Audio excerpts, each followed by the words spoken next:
प्रसारण पूरे देश भर में किया। हमने अध्यापक नियमावली 2023 के प्रतिरोध में 1 मई अंतर्राष्ट्रीय मजदूर दिवस से जो हमने प्रारंभ किया और भितहरवा तक, उसके बाद जन जागरण और समर्थन का जो हमारा कार्यक्रम चलाया जा रहा है पूरे राज्य में, उसमें भी आपका सहयोग मिला है।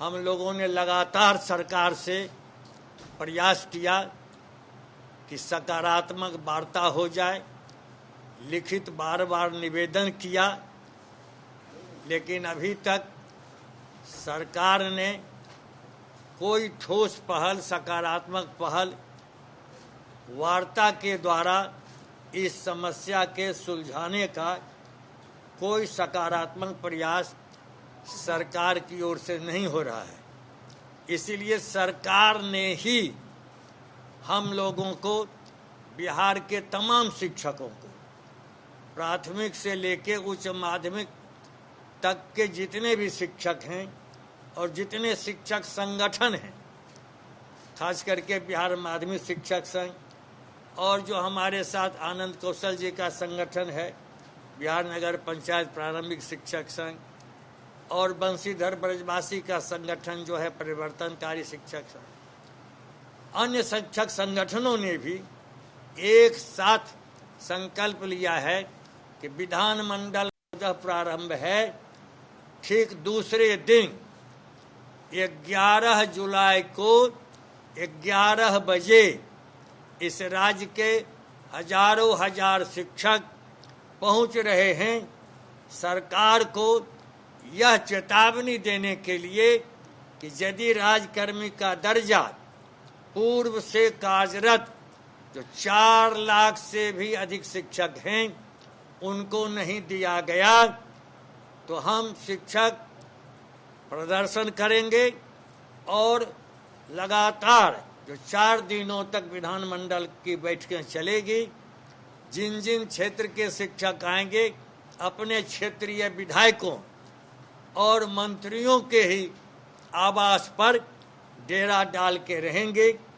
उन पर नैतिक दबाव हम देंगे कि आप सदन के अंदर हमारी न्यायोचित मांग, जो हमारे साथ अन्याय हुआ है, जो बेइंसाफी हुई है, आप इस मांग के समर्थन में आवाज बुलंद कीजिए और सरकार पर नैतिक दबाव दीजिए कि हमारी मांग सरकार मान ले और सदन के पटल पर ही घोषणा कर दे। इस बीच उकसावेपूर्ण और भी कई कार्रवाइयां हो रही हैं।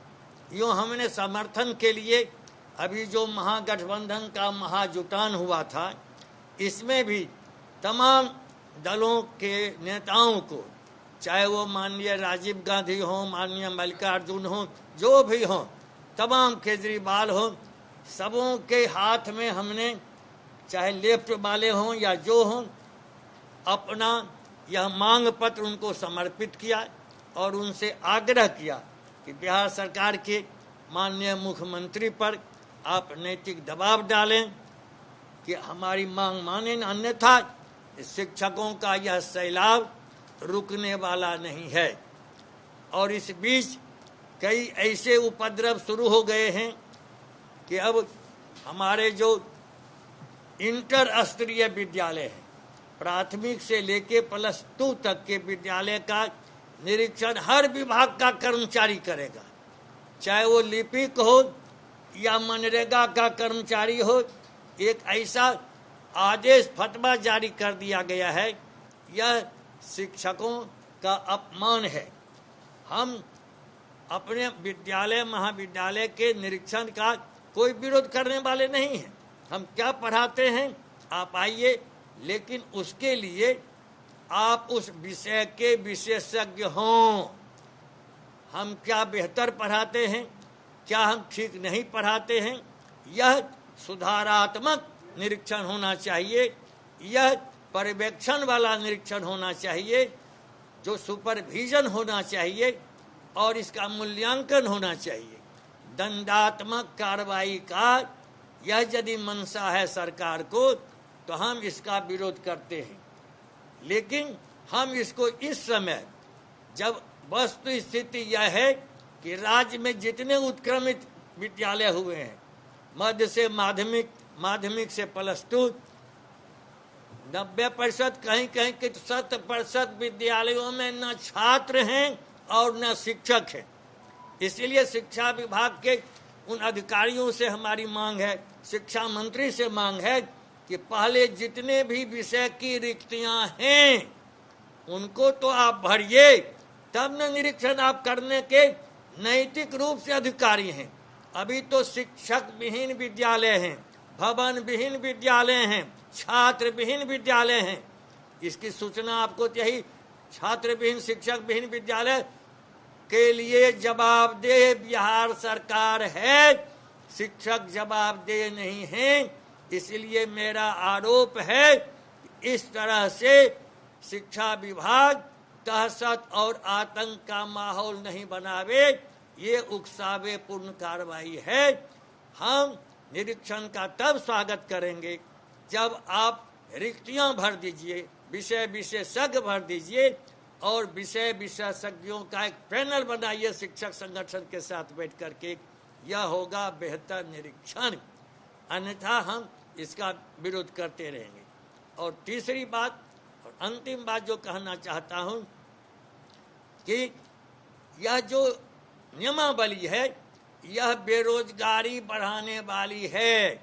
आम जनता को यह सरकार गुमराह कर रही है।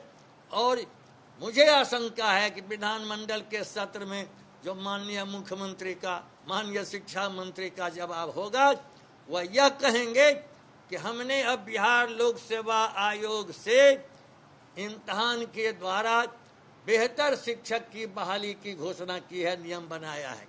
लेकिन अभी जो देखेंगे, जो हमारा अनिवार्य शिक्षा अधिकार अधिनियम 1993 है, उसमें शिक्षक छात्र का अनुपात है, रेशियो बना हुआ है। उसमें है 30 छात्र पर 1 शिक्षक।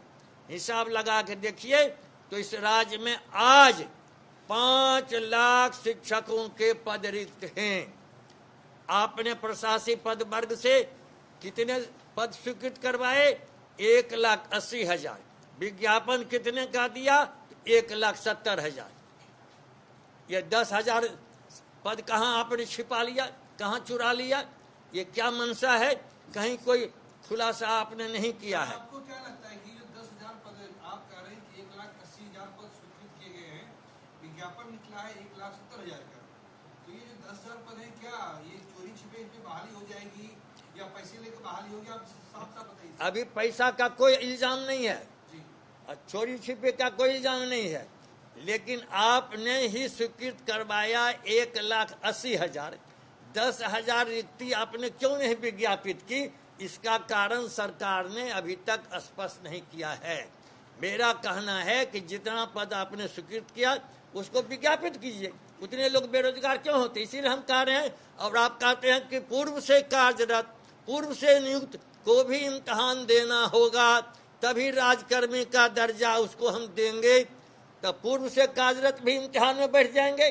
और जो बेरोजगार लाठियां खा रहे हैं, जो अभ्यर्थी हैं 4-4 वर्षों से, वे भी हमारे साथ, जो हमारे बाल बच्चे हैं जिनको हमने पढ़ाया इस प्रतियोगिता परीक्षा में, वे भी बैठेंगे।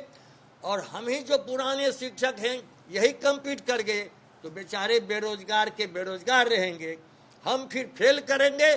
तो हमने आज ये बयान में लिखा है कि हमें आशंका है कि पुराने शिक्षकों पर भी ये बाद में छटनी की तलवार चलाएंगे और कह देंगे कि यह कैडर भी डाइंग कैडर हो गया, मरणशील कैडर हो गया। इसलिए हमारा इल्जाम स्पष्ट है। हम आम जनता को भी यह बताना चाहते हैं कि यह सरकार रोजगार देना नहीं चाहती है। यह चाहे लोकसभा का चुनाव आ रहा है या विधानसभा का चुनाव आ रहा है, ये चुनाव के मौके तक 25 तक इसी प्रकार से रिक्तियां ले जाएगी। और इधर माननीय उच्च न्यायालय में भी 1 दर्जन मुकदमे इस अध्यापक नियमावली के विरुद्ध दर्ज हो चुके हैं और कई की तारीख भी तय हो गई है। 4 जुलाई से लेकर के ये सुनवाई की तारीख मुकर्रर है माननीय उच्च न्यायालय के द्वारा। तो माननीय उच्च न्यायालय निश्चित रूप से यह देखेगा कि जो 14 अनुच्छेद 14 में कि action creating class with in class violets article 14, यानी एक वर्ग में एक ही तरह के दूसरे वर्ग के शिक्षक को आप ला दीजिएगा, एक ही पाठ्यक्रम पढ़ाने वाले एक ही विद्यालय में 3 तरह का शिक्षक ला दीजिएगा, 3 वर्ग का ला दीजिएगा। यह आर्टिकल 14 का उल्लंघन है, भेदभाव करने वाली यह नियमावली है। यह चुनौती हाईकोर्ट में भी दे दी गई है। और इतना ही नहीं, आपने कह दिया कि बिहार के बाहर के लोग नहीं आएंगे। अब देखिए, रात एक बेटी का मैं इंटरव्यू सुन रहा था कि वह रहने वाली अस्थाई है उत्तर प्रदेश, उसकी शादी हो गई पटना में।